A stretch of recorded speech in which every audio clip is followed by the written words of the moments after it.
सरकार जनता के आशीर्वाद से चुनकर आई है और 2025 में जो जनमत एनडीए को बिहार की जनता ने दिया है और जो हम लोगों ने कमिटमेंट किया था अपने मैनिफेस्टो के माध्यम से, सभी पांचों पार्टियों ने मिलकर जनता के बीच में कमिटमेंट किया था, उसके आधार पर हम लोगों ने सरकार की रूपरेखा और महामहिम राज्यपाल के माध्यम से सरकार ने अपनी बातों को रखा है। और पिछले 20 वर्षों में नीतीश कुमार जी ने जो पूरा सुशासन, बिहार में जो विकास की गति को आगे बढ़ाने का काम किया, उसकी भी पूरी रूपरेखा इस अभिभाषण के माध्यम से देने का काम किया।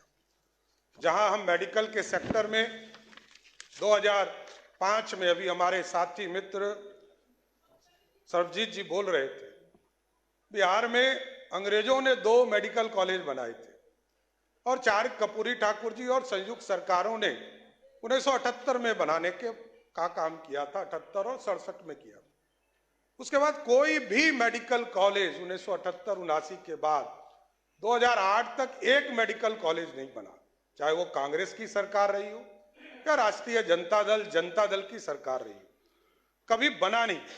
लेकिन आदरणीय मुख्यमंत्री नीतीश कुमार जी के नेतृत्व में जब एनडीए की सरकार बनी तो आज गर्व से कह सकते हैं कि लगभग 12 मेडिकल कॉलेज और 27 मेडिकल कॉलेज का प्रक्रिया आगे बढ़ाने का काम एनडीए की सरकार कर रही है।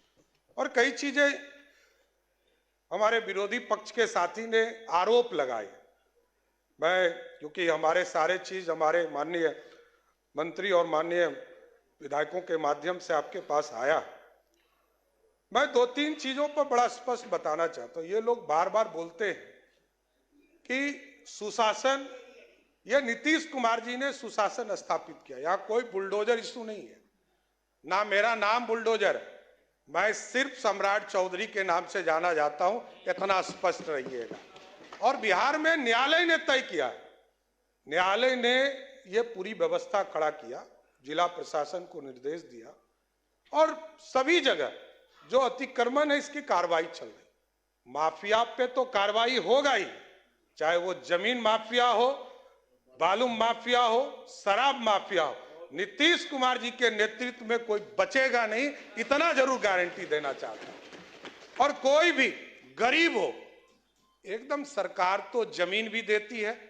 आदरणीय प्रधानमंत्री नरेंद्र मोदी जी के नेतृत्व में लगभग 60 लाख परिवार को पक्का मकान दिया गया, कभी जाति नहीं पूछा गया, धर्म नहीं पूछा गया, खाने के लिए अनाज हम देते हैं और लगभग 8.5 करोड़ लोगों को सीधा अनाज पहुंचाते हैं, कभी जाति धर्म नहीं पूछे जाते।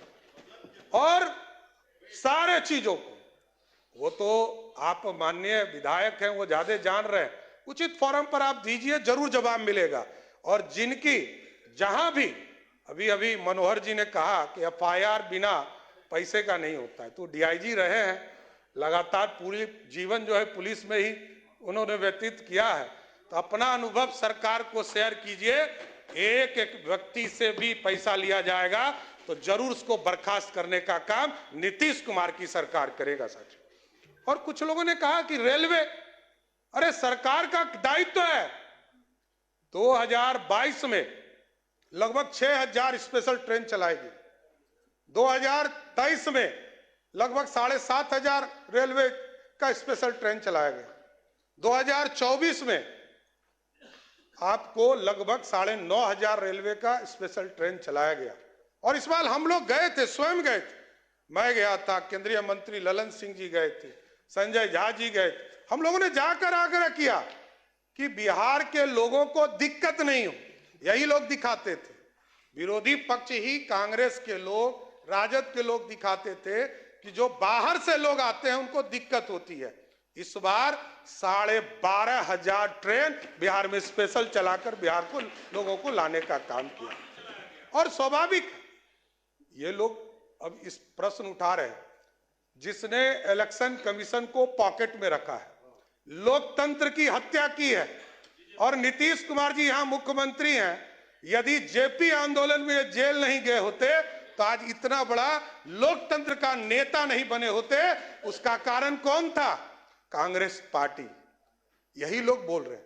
जिस लालू प्रसाद जी को कहा गया कि गरीबों का बेटा, गरीब गुदरी का लाल बेटा। माननीय सदस्यगण, सदन की राय से आज के निर्धारित कार्य पूरे होने तक बैठक की अवधि विस्तार की जाती है। बोले जी। आदरणीय अध्यक्ष जी, बहुत स्पष्ट है, सरकार की नीति एकदम स्पष्ट है। लालू प्रसाद जी मुख्यमंत्री बने, जिस जिस नारा को उन्होंने दिया वही नारा उन्होंने तोड़ने का काम किया। और स्वाभाविक है, कई हमारे साथी ने कहा कि अब तो लालटेन युग ही समाप्त हो गया, अब तो घरों में बिजली है। और बिजली बिल सिर्फ सत्ता पक्ष का नहीं, विरोधी दल के नेता का भी बिजली बिल आता है तो 125 यूनिट माफ कर कर आता है। यह नीतीश कुमार की सरकार है, किसी को छोड़ते नहीं है। 1 करोड़ 90 लाख परिवार है जिसके सभी परिवार को 125 यूनिट बिजली मुफ्त हम देते हैं।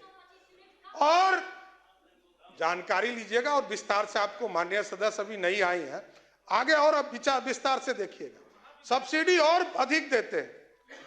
और मैंने स्पष्ट तौर पर कहा कि मुख्यमंत्री हो, विरोधी दल का नेता हो या आम गरीब हो, बिहार की सरकार ने जब पॉलिसी बनाया कि 125 यूनिट हम सबको देंगे तो सबको देने का काम किया, किसी को छोड़ने का काम नहीं किया। और मैंने वो दिन भी देखा है माननीय अध्यक्ष जी, जब कांग्रेस की सरकार थी, यूपीए की सरकार थी, यूनाइटेड फ्रंट की सरकार थी, वो दिन भी हम लोगों ने देखा है कि जब कांग्रेस का राज था, सर्किट हाउस में बैठकर तय किए जाते थे कि कौन चुनाव जीतेगा, कौन हारेगा।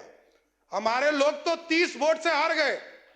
आप पूछिए, यहां बैठे हैं भाजपा के विधायक, 30 वोट से हमारे चुनाव हार कर आए। सत्ता का दुरुपयोग करना होता तो हमारे लोग चुनाव जीत कर आए होते। ये समझिए, आप ये समझिए, ये लोकतंत्र है, ये लोकतंत्र है। और हमारे लोग हजार वोट के नीचे कितने लोग आए, ये हार कर आए, ये भी बताना चाहता हूं। और हम लोगों ने वो भी देखा है, 2000 का चुनाव, 95 का चुनाव, 6 महीना तक चुनाव चला था बिहार में। और जो चुनाव कराने वाले इलेक्शन कमीशन के कमिश्नर थे, वो कांग्रेस के सदस्य बनते थे, राज्यसभा के सदस्य जाते थे। और जो सुप्रीम कोर्ट में जज बनते थे, वो भी कांग्रेस पार्टी के सदस्य होते थे। कभी जज बनते थे, कभी राज्यसभा जाते थे। वो दिन भी देखा है बिहार के, देश के लोगों ने। इसलिए लोकतंत्र है, लोकतंत्र में पूरी व्यवस्था जनता को तय करने दीजिए। जनता ने पूरी व्यवस्था दिया है, जनता के माध्यम से पूरी सरकार चुनकर आई है और जनता का भरोसा है। जनता ने 202 सीटें देकर बिहार में प्रचंड बहुमत नीतीश कुमार जी और मोदी जी को देने का काम किया।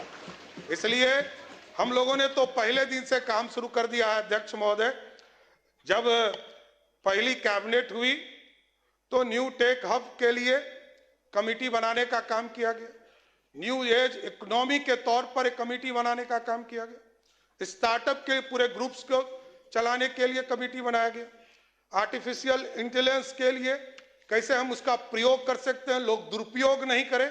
और हमने स्पष्ट तौर पर कहा है कि जो लोग मीडिया पर या सार्वजनिक स्थान पर किसी व्यक्ति को गाली देने का काम करेंगे, उसको जेल के अंदर जाना होगा, कोई बचा नहीं सकता है। आप सार्वजनिक गाली नहीं दे सकते हैं, यह अधिकार नहीं है। लोकतंत्र लोक लज्जा से चलता है, सबको यह व्यवस्था में आना पड़ेगा। इसलिए पूरी व्यवस्था लगातार नीतीश कुमार जी के नेतृत्व में चल रहा है। शुगर मिल के बारे में विजय जी ने बताया कि 25 शुगर मिल जो हमारे, उसमें से 9 जो बंद पड़े, उनको भी पूर्ण रूप से चालू करने का काम किया जाए। इसलिए माननीय सदस्यों ने अपनी बातों को रखा है और आगे भी हम लोग कई विस्तार से बातें चीज रखेंगे। लेकिन मैं अध्यक्ष जी आपके माध्यम से जरूर आग्रह करूंगा सभी माननीय सदस्यों से, कई लोग नए सदस्य हैं, सबको एक ट्रेनिंग भी दीजिए आगे के दिनों में कैसे लोकतंत्र चले और लोकतंत्र अच्छे से चले। लेकिन आज जरूर आग्रह करूंगा कि राज्यपाल अभिभाषण में जो आज वाद विवाद हुआ है इसको आप लोग पारित करने का काम करें और महामहिम राज्यपाल को धन्यवाद देने का काम जरूर इस सदन करे। धन्यवाद।